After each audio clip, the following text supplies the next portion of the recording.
Zero Hour. I am Richard RJ Eskow, and the world has been gripped and at times confused and even paralyzed by the refugee crisis now taking place in the Middle East and throughout Europe. Our next guest is going to explain that to us a little bit. Eric Maddox is the director of the Virtual Dinner Guest Project, which he will explain to us, but he is also over in Turkey now, trying to help the refugees, coordinating aid for them.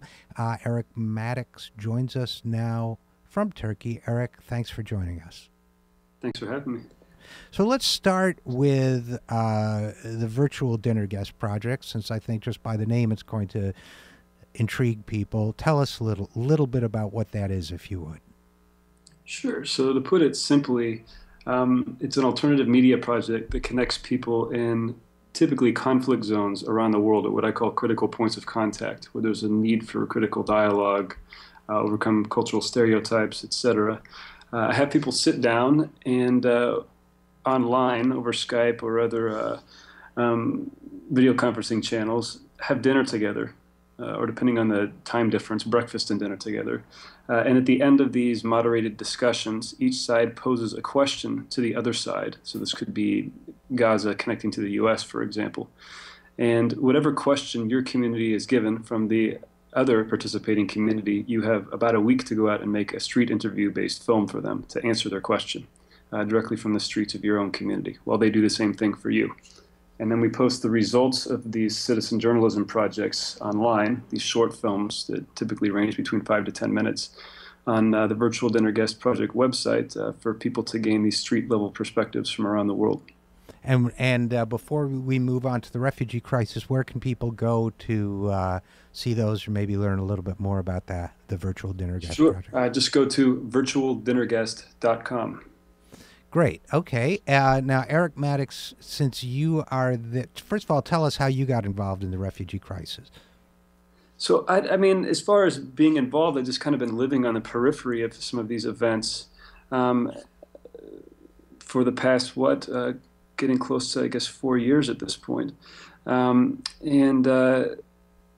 So that's part of it. My professional work has just put me in a part of the world where these things are happening.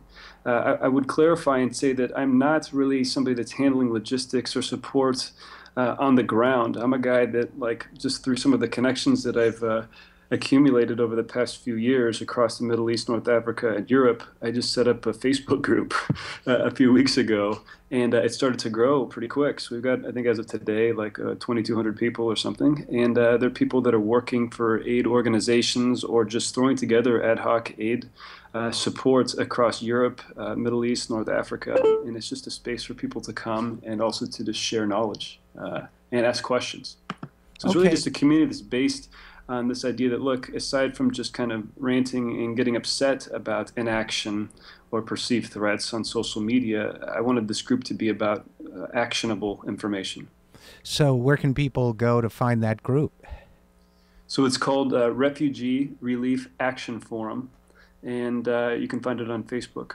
Okay, well, that's great, and I'm so glad you're doing that, because I think a lot of people do want to get involved, and I think a lot of people want to understand the refugee crisis better than they do.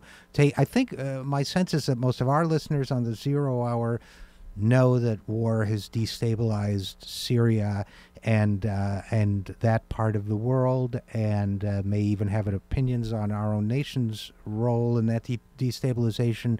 But I think, from a day-to-day basis, they may hear headlines about Hungary or Croatia or Germany or other parts of Europe, Great Britain, but they don't have a kind of an overview of what's going on. Maybe we could start by saying, what's your sense with the communication you're involved in around this issue, and being nearby now, what's your sense? What is going on now? Sure. So people are going to debate about where you even want to start that timeline, as you've kind of indicated in your question. I mean, sure, some of this is a result of refugee crisis flowing out of Syria. But remember that there are, what, I think roughly 8 million people still displaced within Syria. So these are internal refugees, also known as IDPs, or internally displaced peoples. So there are about 12 million displaced people from the Syrian conflict, 8 million of whom are still in Syria, 4 million of whom are spread across Middle East and North Africa, and a small fraction of that are now making their way to Europe and points inside Europe. So you're seeing in some ways like just a microcosm of the suffering and the human wave that is emanating out of Syria. And I think, Eric, I think that's very important. I just wanted to interject for a second that what we're really talking about then is a crisis involving more than 10 million people that doesn't get a lot of attention in our part of the world until, as you say, a very minute portion of it spreads out into Europe. And it suggests to me that we don't identify enough with the sufferings of people who may not come from the same part of the world that we do. I couldn't have put it better. I think that that's a very accurate statement. And it's a pity. I think that in some ways, you know, there's media attention coming to this issue that's long overdue. It seems like it took people coming to Europe for it to receive that attention. But so long as people don't forget that, look, the overwhelming majority of the people that have been displaced by this conflict are still in the Middle East and North Africa. This is extremely important for people to understand. While there's aid and some of the mobilization of the aid efforts within Europe, as disorganized as the governments are, there's some signs of encouragement for what people have been able to do on the ground. It's still not sufficient to keep up with the demand, but it's heartening. But remember that there are people that have not been able to afford, or for other reasons, make these boat trips or overland journeys to Europe and are still stuck in refugee camps in Lebanon, in Turkey, in Jordan, and if you can believe it, in Iraq. Some people have fled the conflict in Syria to go to Iraq because at least it's marginally better in their estimation. And then again, of course, the people that are stuck in the midst of the conflict, 8 million of them that have fled their homes within Syria. So this conflict has reverberates, really. You can go back to, well, it wouldn't be arbitrary to choose 2003 invasion of Iraq. Right. The destabilization of the region being a direct result of American and foreign intervention. And what we're starting to see are some of the repercussions.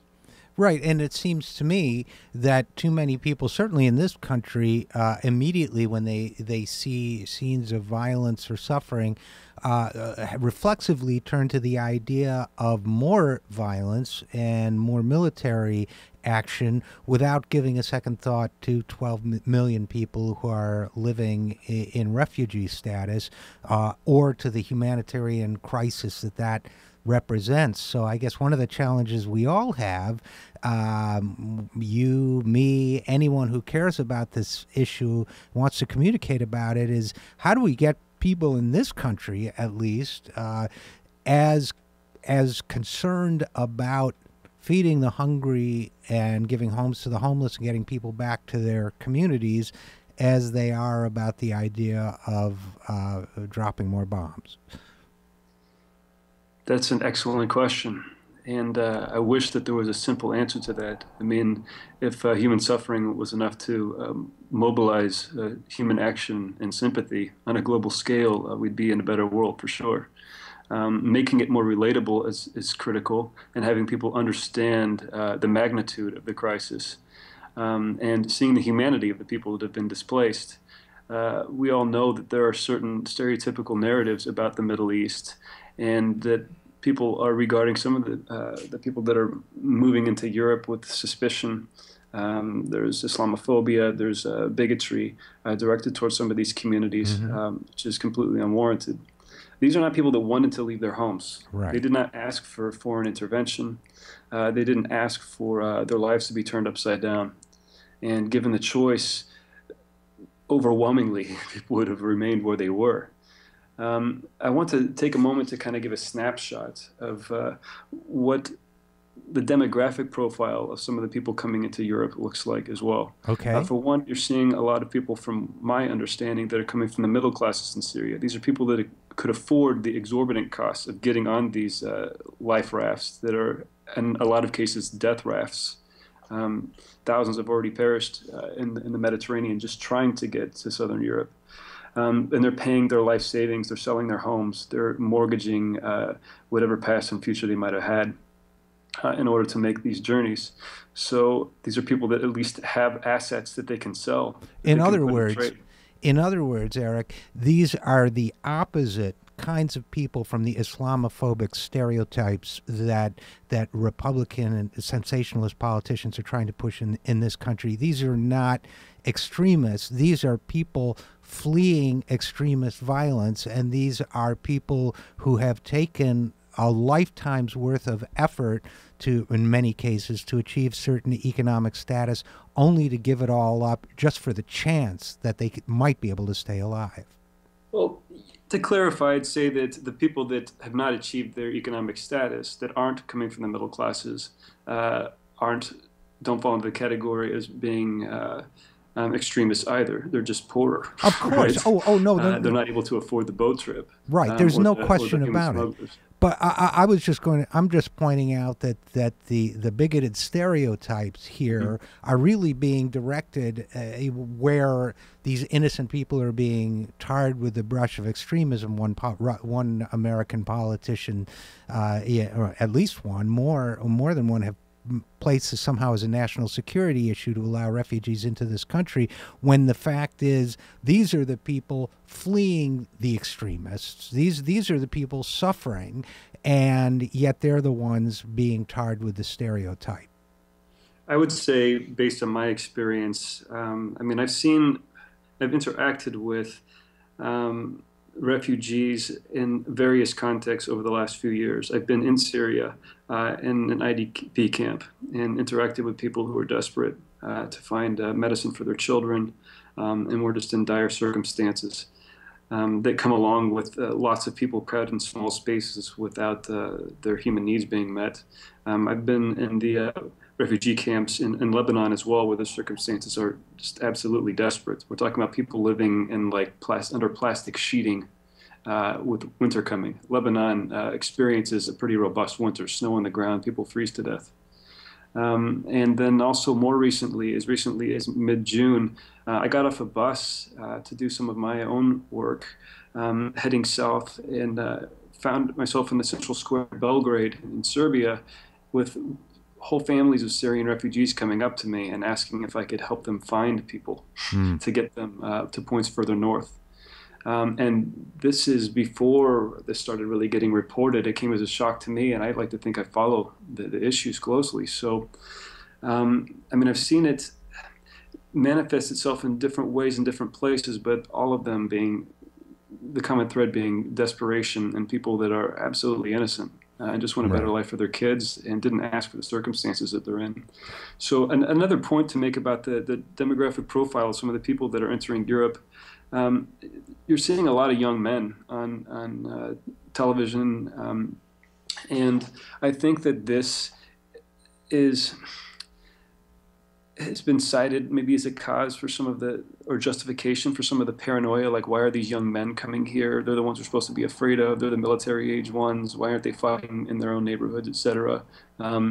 Well, something you need to understand is in a lot of cases, just as is true with a lot of economic migrants, which these people definitely aren't. They are refugees fleeing conflict. But similarly, they were a lifeline for their families. If you've got one shot at being able to support yourself, and you can afford one ticket for a family member on one of these boats, who are you going to send? You're going to send an able-bodied young man to make his way to Europe so that he can find gainful employment and try to send some money back to his family that are living in desperate circumstances, facing starvation and winter. And now, so that's part of the reason you're seeing younger men. Yeah, that's very interesting. Thank you. We're talking with Eric Maddox of the Virtual Dinner Guest Project over in Turkey now. We're also seeing Europe, which originally had seemed quite are relatively welcoming to the refugees that are making it that far.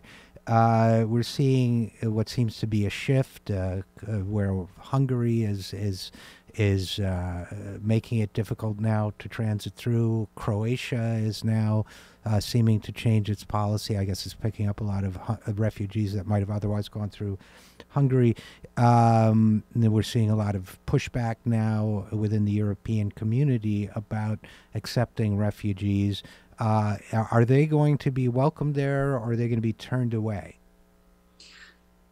Well, I mean, I think it's important to not take Europe as a whole here. I mean, there are some countries that have put themselves out there being willing to be more accommodating than others. And we have to put this in the context of the financial profile of Europe as well, Sure. with a lot of Southern European countries being in pretty desperate economic and social circumstances themselves and ill-equipped to even deal with, for example, Greece is having a hard time serving Greeks, right? Absolutely. They're not Yeah. necessarily in the best situation like a Germany to be able to take on a lot of the challenges that resettling refugees entails. And Sure. demographically, just to jump in, Eric, demographically, it's been pointed out that Germany could use an influx Yes, of productive working age people right now, right? absolutely. So Absolutely. there's a variety of conditions, as you say, that these countries are facing, and maybe a variety of political situations too. But so your point being, Europe is not uniform in its response to this.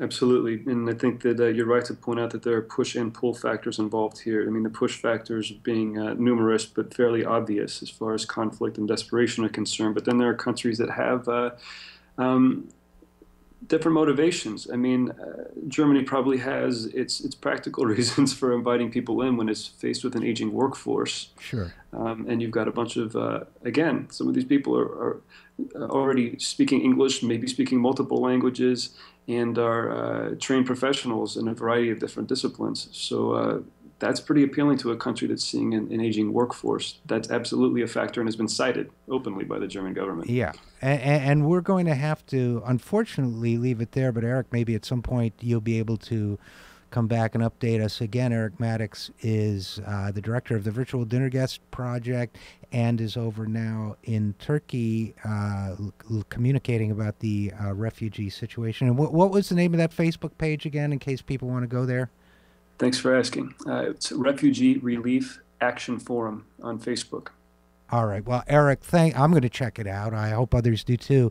Eric, thanks so much for joining us. We will be right back after this. I'm Richard RJ Eskow, and this is The Zero Hour.